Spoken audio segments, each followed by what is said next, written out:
Hello purpose seekers. Welcome back to Purpose Calling, where we explore ideas and insights to unlock your highest potential. Today, we're diving into a book that has inspired generations, Florence Scovel Shinn's The Game of Life and How to Play It.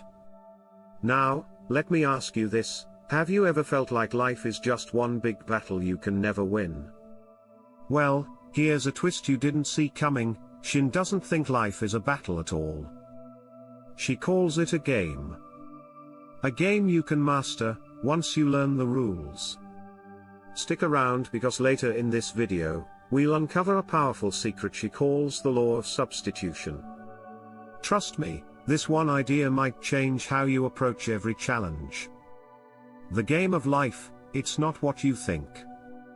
Let's start with a big idea. Life isn't a random series of events. According to Shinn, it's governed by spiritual laws. These laws are like the rules of a game, and when you play by them, life starts flowing in your favor. One of the first rules she lays down is this: whatever you give out, you'll get back. Ever heard the phrase, you reap what you sow? That's the game in action. Whether it's love, criticism, fear, or generosity, whatever energy you send out into the world, it boomerangs back to you. So, here's a question for you: what are you putting out there? Is it positivity and love, or are you sowing seeds of doubt and fear? Florence tells a haunting story of a woman who constantly joked about living in a trunk, because she was sick of managing her home. Guess what? She ended up in a tiny, cramped space years later, living her worst joke. The lesson: words and thoughts are powerful. Be careful how you use them. The imaging faculty, your secret power. Now, here's where it gets juicy. Shinn emphasizes the importance of your imagination.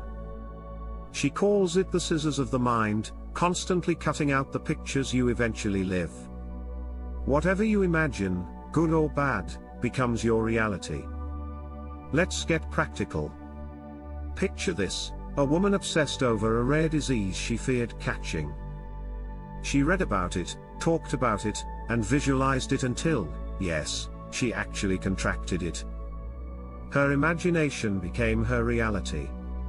But here's the good news: this works both ways. If you train your imagination to focus on abundance, health, and love, those things will flow into your life. Want proof? Shinn shares another story of a woman who blessed her last $8, visualized abundance, and within days, met a family friend who gifted her thousands of dollars. The takeaway: don't just hope for good things. Picture them, feel them, and claim them as already yours.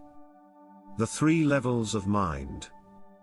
Let's take a quick detour into the architecture of your mind.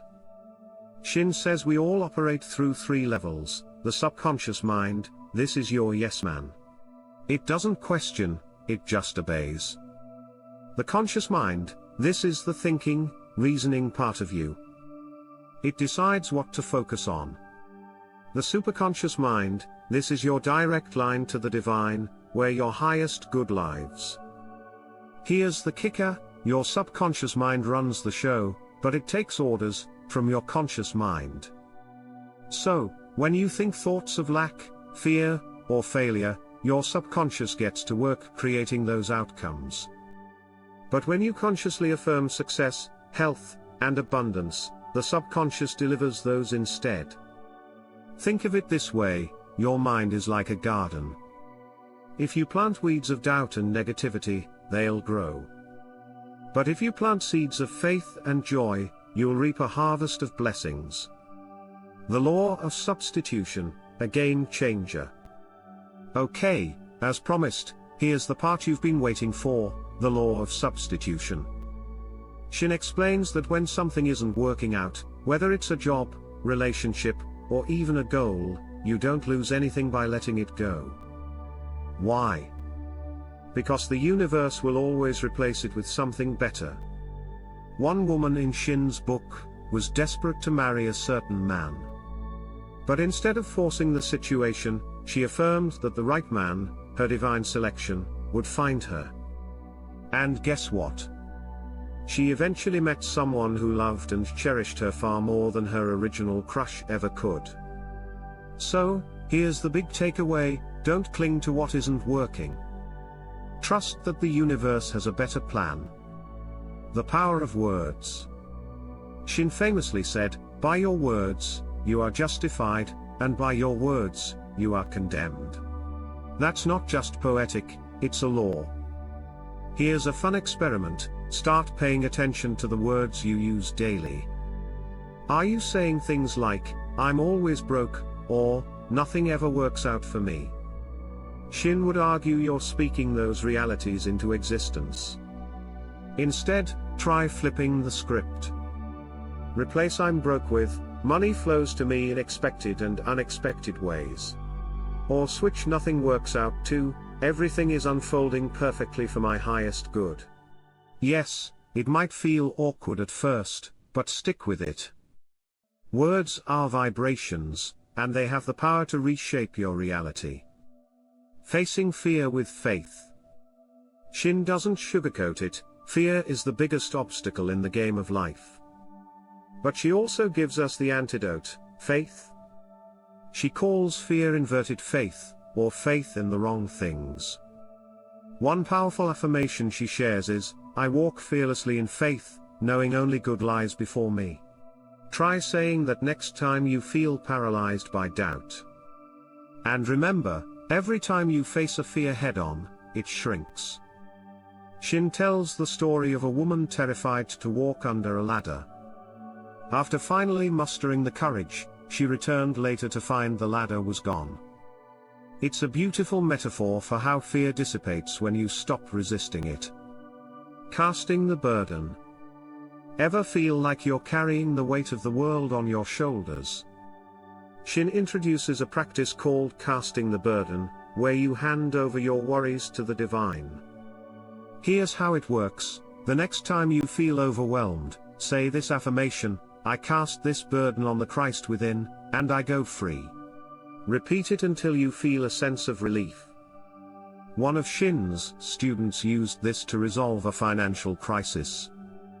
She declared, "I cast this burden of lack on the Christ within, and I go free to have plenty." Shortly after, she received an unexpected windfall. The lesson: you don't have to figure everything out. Surrender your burdens, and watch the universe handle the rest. Before we wrap up, let's revisit that powerful idea from earlier, the law of substitution. Remember, what you think you're losing might just be making room for something greater. Trust the process, and let go of what no longer serves you. If you've made it this far, thank you for spending time with me today. Remember, the game of life is rigged in your favor, as long as you play by the rules. So, start imagining the life you want, speak it into existence, and watch the magic unfold. Don't forget to like this video, share it with someone who needs this message, and subscribe to Purpose Calling for more insights into living your best life. Until next time, keep playing to win, and remember, you've got this.